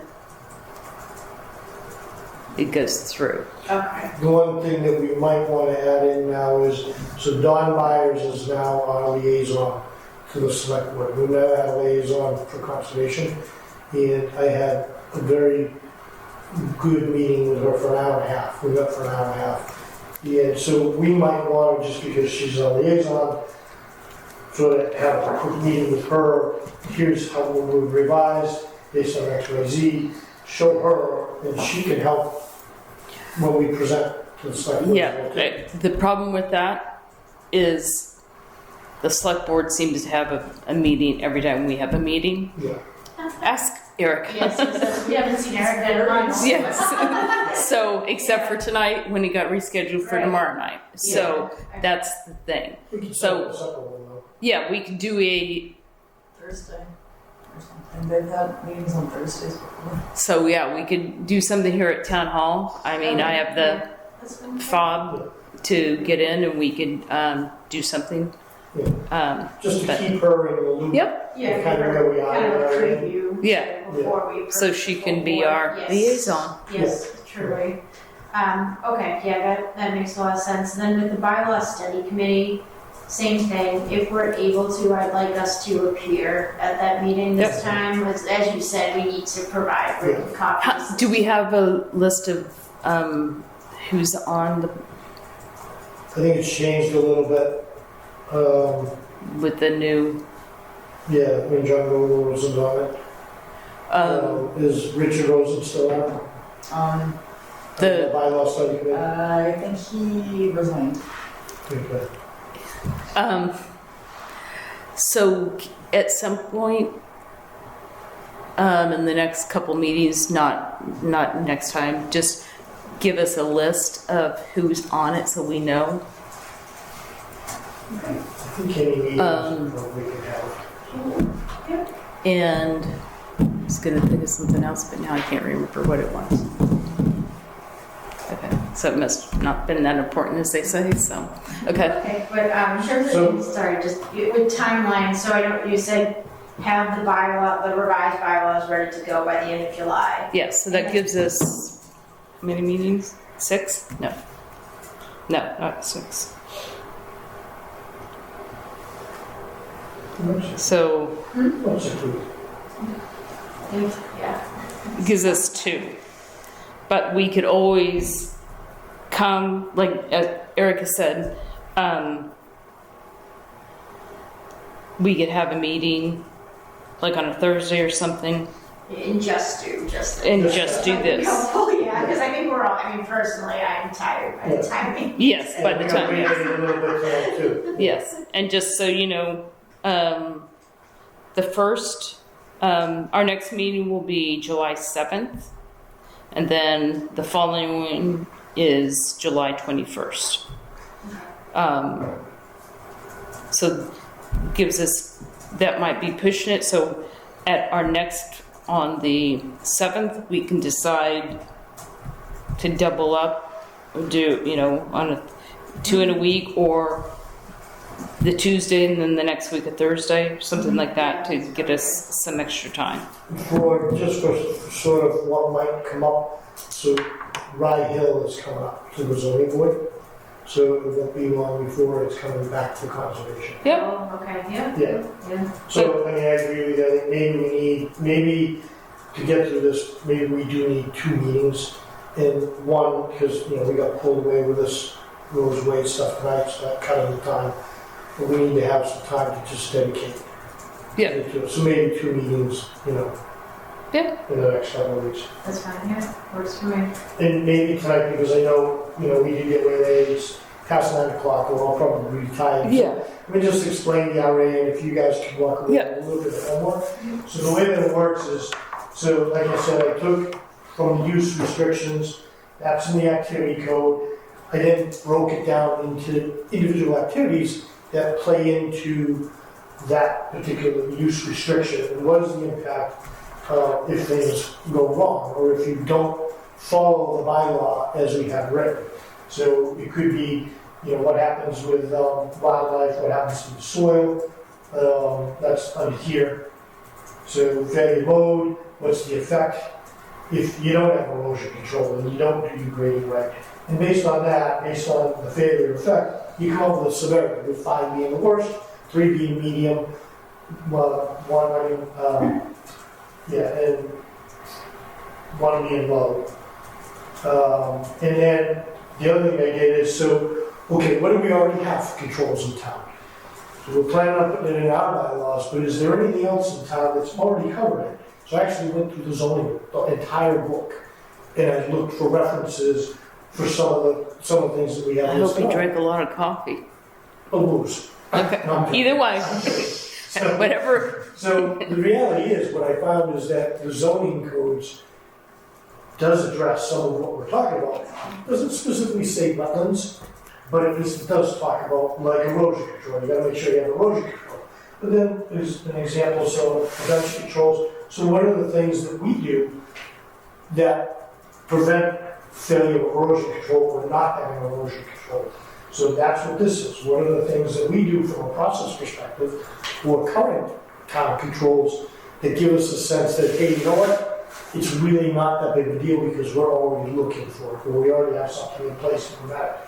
And that's your occurrence. So how often, based on that, how often do we expect that particular failure is going to happen?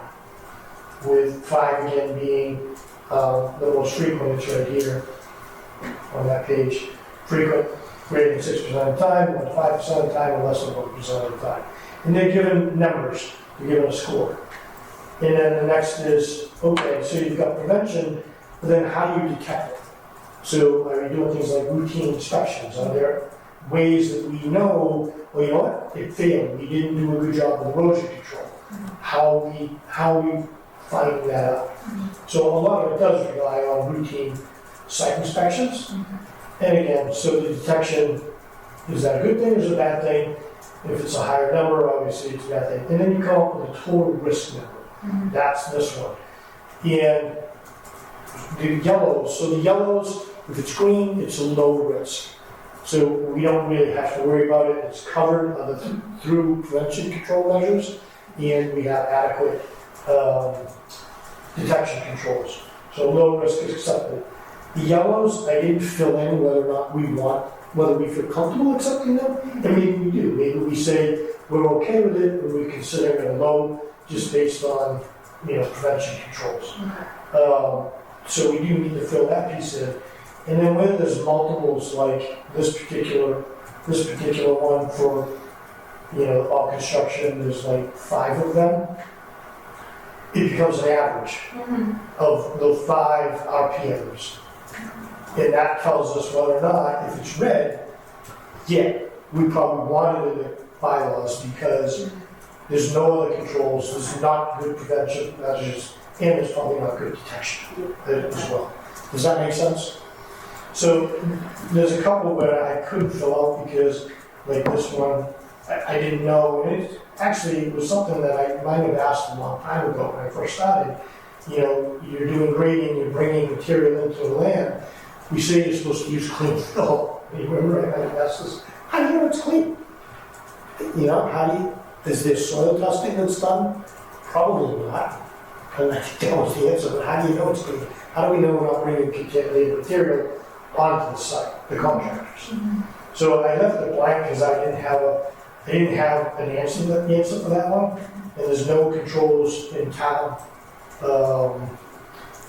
There's nothing in the zoning, in the bylaws currently You know, construction notes, most of the time it says clean, use clean fill. But again, is there evidence to that? So think about that and we can kind of fill in this, you know what I mean?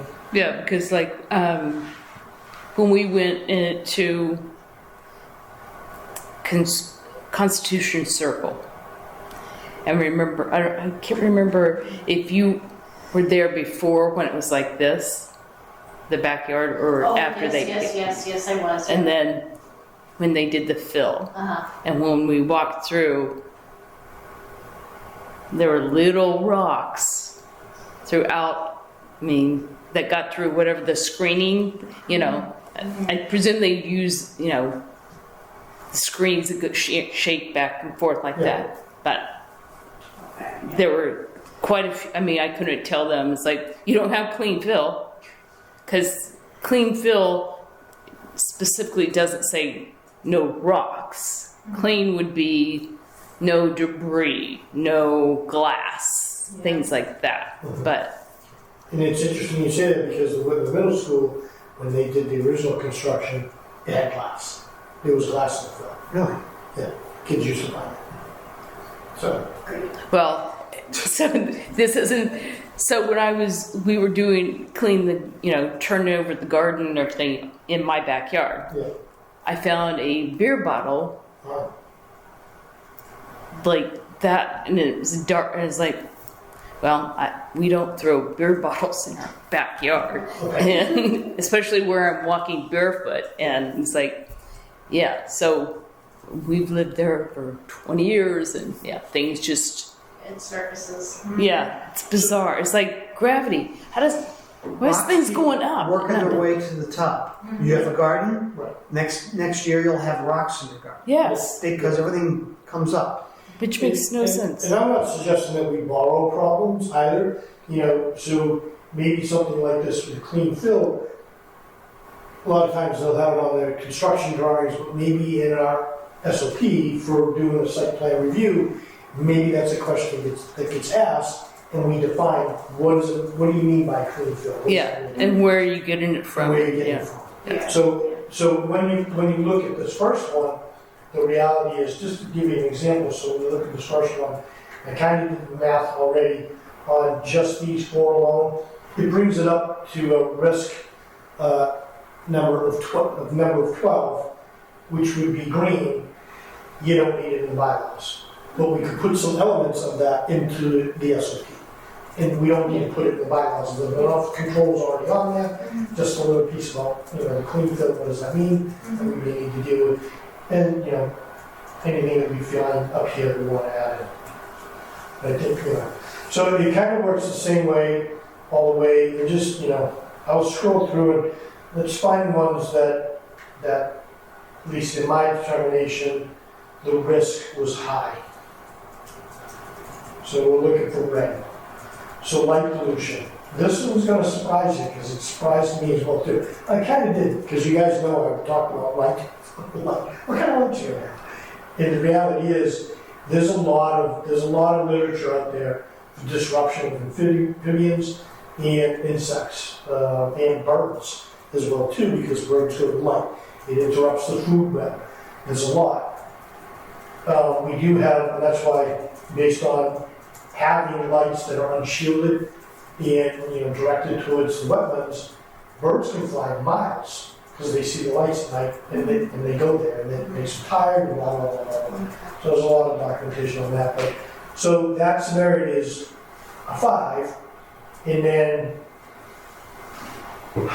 prevention controls. There is a zoning code, but it doesn't talk about lighting towards wetlands. It talks about going to the streets, so you're not disrupting traffic. So looking at the prevention controls, and that brought down the occurrence down to it. It's probably a 3 because there's not a lot of properties adjacent that to wetlands. But right now, we really don't have any detection controls, right? And how do you enforce it going long term as well too? What's to stop somebody from putting a floodlight? You know what I mean? Yeah. But so it's not completely filled in. So we do need to figure that out. And maybe the slope. So if it goes down to a 3, oh shoot. So does the planning board have lights in their bylaws? Like when they do a Zoning? yeah, or whoever, like when here's like not just like a house, but not for a variance for a house, but something like a subdivision that is like, or a business that you can't have, you have to have so many, this type of lighting or anything like that. What it does say, so I've listed the zoning code 401012. It's lighting towards streets and adjacent properties. They have to be downward. They have to be facing downward. The interesting thing was I didn't find anything there as far as an illumination level, so candles or lumens. And there are guidance around wetlands having, the right type of bulb that's not going to be as bright as daylight, because daylight's really bright. So, and I didn't put that in there for prevention control. So, what are some of the things? How do you prevent that issue from happening with birds and insects? Here are some things that we can do that we haven't done. It's not stuck anywhere, and maybe this is one that we do want to include. Yeah, because maybe not so Columbia Auto. So if they have bright lights pointing towards Whiting, Yep. then that's towards the wetlands. Right. So, and I know McLaughlin Chevrolet has security ones that are really bright on Temple. So just to, I don't know how to, like, if it's security versus what, how would we go about? I mean, something we can, discuss later, but Right. just. Yeah, that's why for detection, I couldn't really, I figured we should talk about how are we going to handle it, you know what I mean? Yeah, this is a tough one. And is this one that we do want to put into the bylaws to have shielded lights? You know what I mean? Again, security should be facing inward to parking lots in the buildings. It shouldn't really be facing. No, it shouldn't be facing like broad. It's like, and they should have cameras too, so you have. Yeah, But and the that's zoning not. bylaws already say it shouldn't be facing an adjacent property. Right. It really shouldn't be going off of the property. Yeah, it should be on the property and not affecting somebody else's property. Right. So something to sort of think about, and that's why this is red, because this number, the detection might drop. So that's the way that this chat works.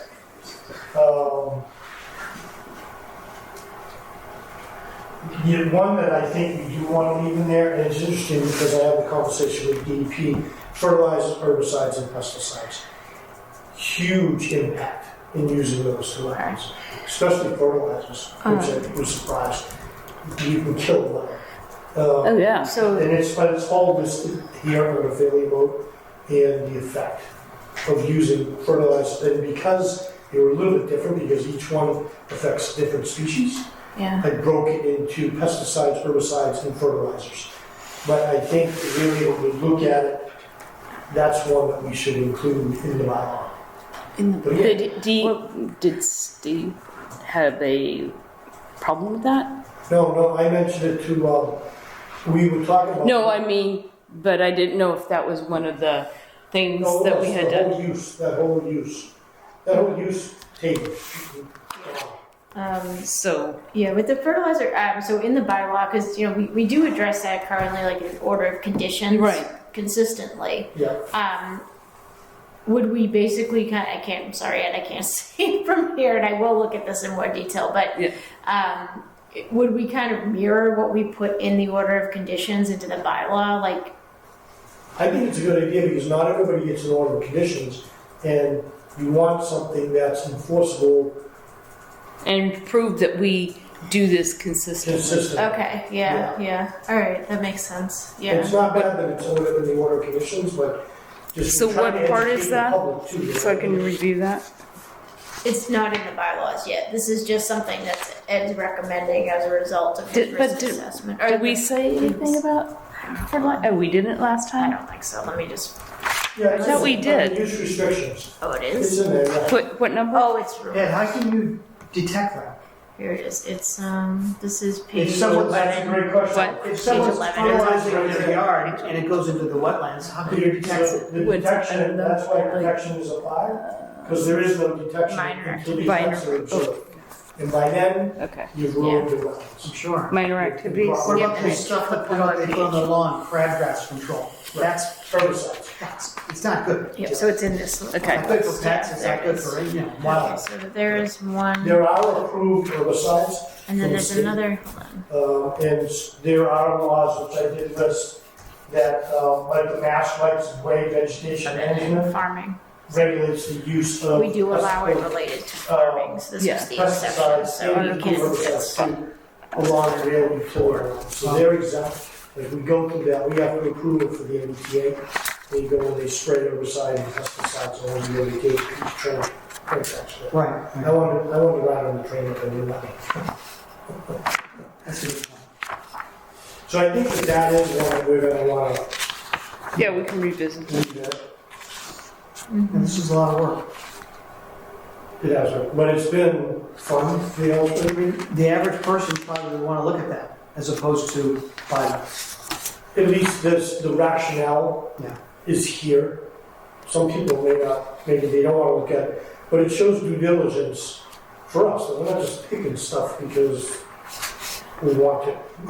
Do we have our own bylaws and the state has theirs? Are we both the same? So, No. Not exactly. Yeah, not exactly. So we rely on the Wetlands, Massachusetts Wetlands Protection Act, but because we're a local community, we can add an additional, Conditions, yeah. conditions. Okay. yep, yeah, so everything is governed, right, in the town of Whitman right now. The law that we're upholding as a commission is the Massachusetts Wetlands Protection Act. Yep, and then, so towns and cities in Massachusetts are permitted to do a local either bylaw or ordinance, depends on your government. So for us, So it's a additional bylaw. stuff. Yes, and so you can be within your bylaw or ordinance, you can, again, it doesn't negate the Massachusetts Wetlands Protection Act, that always exists, but you can be more strict in your bylaw. Can you be more lenient? No. No, Okay. that's where you always have that baseline of the Yeah. wetland, you can just go beyond it if you want, yeah. And, and it makes a lot of sense, think of like all of our coastal communities. Oh, yeah. Like with the, towns that have to Yeah. deal with the ocean, that makes a lot of, you can see where you clearly need that. Whitman does have a lot of wetlands, so. Yeah. And it also just empowers us as a commission, because there's some enforcement, right, quote unquote, rights we're including in this bylaw that we just don't have, like fines and fees. It just doesn't exist right now, so it'll just be helpful to us as we continue to Yeah. work here. Pools are another one. So look at that section because I broke it into in-ground versus above ground. And some of them have It's in that sort same of the long same types of list things that was where crossed out. you got backwash, you've got closing and draining, you've got potential cracks in the cement for an in-ground, a leak in the liner for an above ground, and either it's a small leak or it's a major leak. And they may have different effects. Chlorine going into, yeah. Yeah, bromine, Yeah, there's a lot of different chemicals that could end up in the wetlands depending, on what the failure And is. then it's I had an also above ground pool. In in the wintertime, a stone fell into it. page 9. All the water into the What's woods. Yeah, What we had septic to do that. areas. Yeah. So we'll stop there at least with this, but for homework, take a look. I had it protected, but I'm unprotected. I'll send it out again, I'll share it, and it's unprotected. So if you do go in and make some changes, just use a font color. And try not to change anything that's but you can make comments or whatever the case may be. Anything else? Maybe the one thing that we should talk about yeah, tonight pool. is isolated Okay. Yep. And the rest of it's vegetated just part, wetland. yeah, those Okay. 2-part pool ones, yeah. Okay. Isolated vegetation? Yeah, isolated vegetated So I wetland. did pop that in, that is in And here that's now. from the state template. Yeah, I get the definition from the state, and then, not from the state, from MACC. So the reason why that came up was when we were at Jacob's Lane. Okay. There is an area that, according to Steve, he told me today that they had excavated way back when it was a farm, they excavated, and it's not wet, but it's growing wetlands vegetation. Okay, yeah. So that's why it's called isolated vegetated wetland. Yep. So that needs to be protected. Maybe we have more in town, I don't know. But that was the first time that I actually visually saw that. The interesting thing about that too is there's there's 4 wells on that property, and one of them is in there too. So you're gonna see on that RDA, maintenance of the wells.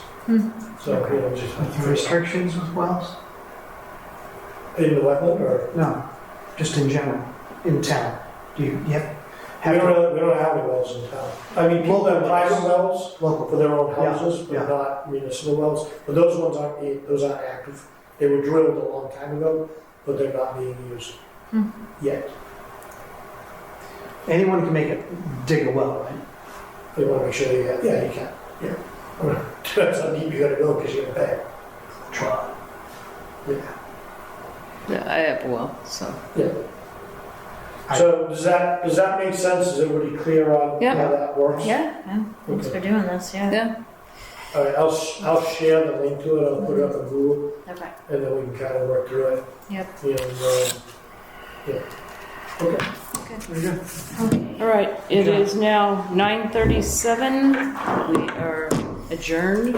Again, our next meeting is on July 7th.